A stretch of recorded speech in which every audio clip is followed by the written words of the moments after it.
অসমৰ বান পৰিস্থিতি সন্দৰ্ভত মুখ্যমন্ত্ৰীয়ে মন্তব্য আগবঢ়াইছে। প্ৰধানমন্ত্ৰী নৰেন্দ্ৰ মোদী আৰু গৃহমন্ত্ৰী অমিত শ্বাহক ইতিমধ্যে সাক্ষাৎ কৰিছে মুখ্যমন্ত্ৰীয়ে।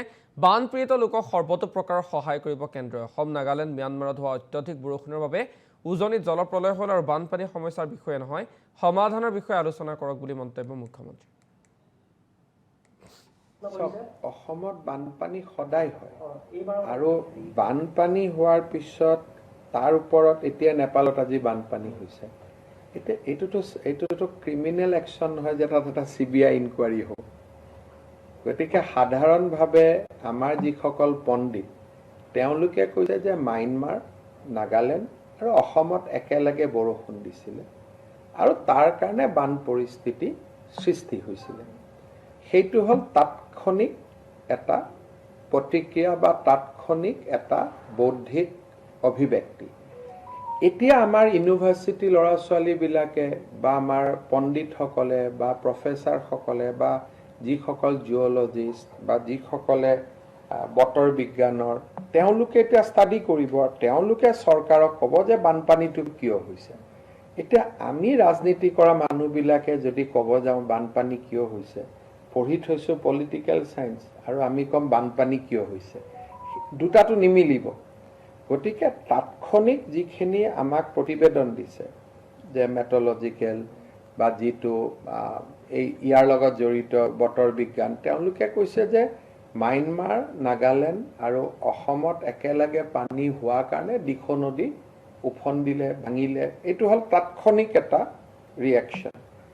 কিন্তু তাৎক্ষণিক ঘটনাটোৰ পিছফালে আৰু কিবা আছে নেকি, এইটো কোনে জানিব? এইটো জানিব যিসকলে এই বিষয়ত অধ্যয়ন কৰে, চৰ্চা কৰে।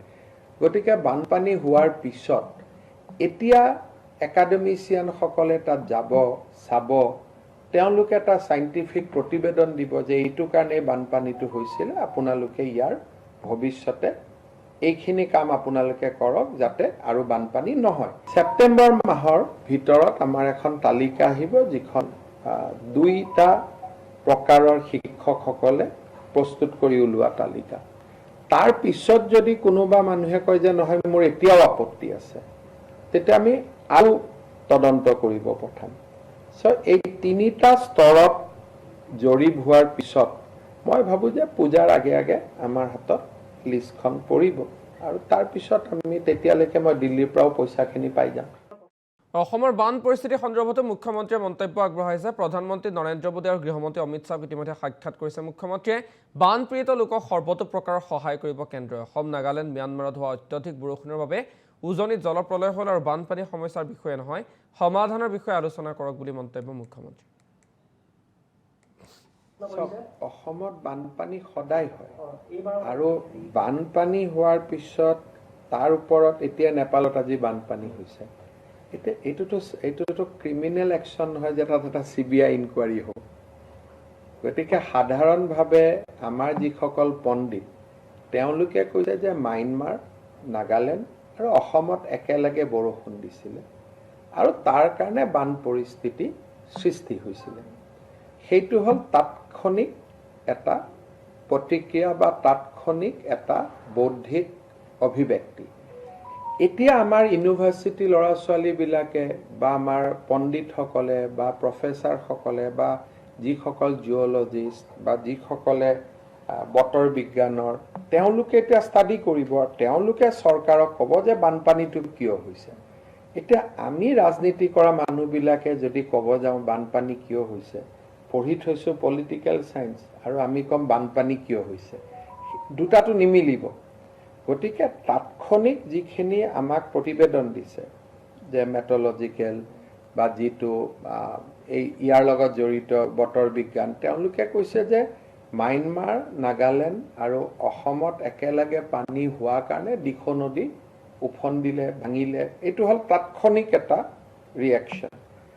কিন্তু তাৎক্ষণিক ঘটনাটোৰ পিছফালে আৰু কিবা আছে নেকি, এইটো কোনে জানিব? এইটো জানিব যিসকলে এই বিষয়ত অধ্যয়ন কৰে, চৰ্চা কৰে। গতিকে বানপানী হোৱাৰ পিছত এতিয়া একাডেমিচিয়ানসকলে তাত যাব, চাব, তেওঁলোকে এটা চাইণ্টিফিক প্ৰতিবেদন দিব যে এইটো কাৰণে বানপানীটো হৈছিলে, আপোনালোকে ইয়াৰ ভৱিষ্যতে এইখিনি কাম আপোনালোকে কৰক যাতে আৰু বানপানী নহয়। ছেপ্টেম্বৰ মাহৰ ভিতৰত আমাৰ এখন তালিকা আহিব, যিখন 2টা প্ৰকাৰৰ শিক্ষকসকলে প্ৰস্তুত কৰি ওলোৱা তালিকা। তাৰ পিছত যদি কোনোবা মানুহে কয় যে নহয় মোৰ এতিয়াও আপত্তি আছে, তেতিয়া আমি আৰু তদন্ত কৰিব পঠাম। এই 3টা স্তৰত জৰীপ হোৱাৰ পিছত মই ভাবোঁ যে পূজাৰ আগে আগে আমাৰ হাতত লিষ্টখন পৰিব, আৰু তাৰ পিছত আমি তেতিয়ালৈকে মই দিল্লীৰ পৰাও পইচাখিনি পাই যাম।